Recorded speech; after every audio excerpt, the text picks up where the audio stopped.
আসসালামু আলাইকুম রহমতুল্লাহ। আমি ২-৩ দিন আগে একটা ভিডিও দিয়েছিলাম যে আলহামদুলিল্লাহ আমি একটা গরু কিনতে পেরেছি অবশেষে।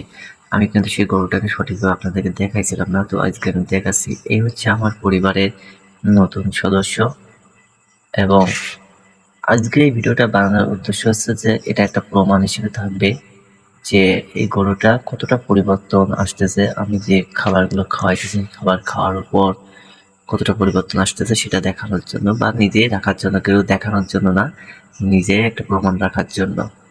কারণ ওকে আমি কতদিন রাখবো সেটা আমি নিজেও জানি না। এটা এই জন্য আমি বলতেছি না যে আমি ৩ মাস বা ২ মাস বা ৫ মাস রাখবো, এমন কিছু না।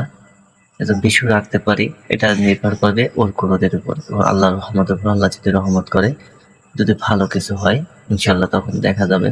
তো আমি যে খাবার তৈরি করছি সেটা অবশ্যই আপনাদেরকে দেখাবো যে আমি কি খাবার তৈরি করছি। ওগুলো অবশ্যই বলবো না, কারণ আমি যেহেতু এই খামার জগতে নতুন, তাই আমি কোনো অ্যাডভাইস বা জ্ঞান কোনোটাই দেবো না।